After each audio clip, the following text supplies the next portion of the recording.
Hi, everybody. Greetings from my car and welcome to Live After 5. If any of you you might have a building and you're thinking of renovating it and having it as a multi-unit development. So maybe it's an older building with 3 or 4 floors and maybe you're thinking putting 3 or 4 apartments in it, or there's already apartments in it. Building might be empty. You're going to do a big renovation job. Because I was in a building today and it just reminded me, I suppose, of a few things that are really important to consider if you're doing a big retrofit in a building and you're going to have multiple apartments in the building. Apart from fitting out your apartments, and having them looking well and so on, it's really important to get proper advice from an architect, a fire safety specialist as well, about the type of walls you need to get put in, your emergency lighting, your fire alarm panels and so on.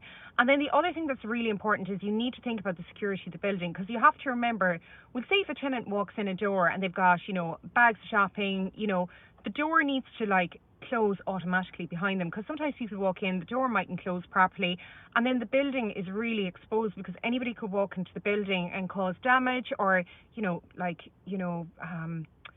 could be fire safety, as well, because somebody could, be lighting something or anything. So it's really, really important that you make sure your doors are secure and that they can self-lock after somebody walk in. I suppose ongoing afterwards, when you get your building occupied, another important thing is to make sure you have contracts to maintain all your services, such as the fire panel. That should be serviced at least 4 times a year and certified. Your emergency lighting, that needs to be checked and certified and repaired at least, I think, 4 times a year as well. In the common areas, you usually have to have smoke or fire extinguishers, and they need to be certified every year. That's really important. And don't forget, you need space for the bin area, and you need to cooperate, have the cooperation of a local bin waste management company who will come, walk in the front door, and you need to give them a key, and take away the bins every week or twice a week or so on. That's really important, because it's not really ideal asking a tenant to put the bins out every night, because especially in the city, somebody could topple over a bin or trip over it or anything like that. So you need a good local supplier to help you out in that regard.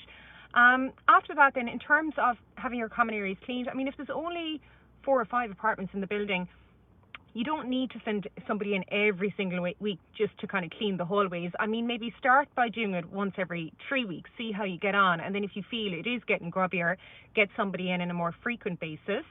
And then I'm just trying to think what else. The postman may need a key or access as well to deliver post into the building if there's no post box on the outside. So there are just a few tips, things to consider if you're renovating a building that's going to have number of apartments in it. If you need any contact numbers or help or advice or anything like that at all, please feel free to direct message me on this page. And actually, somebody asked me today what happened with the lady in the Midlands, the lady I was telling you about yesterday evening that didn't know whether she was going to rent, sell or keep the family home. Anyway, I spoke to her earlier today. She's going to put the house on the market.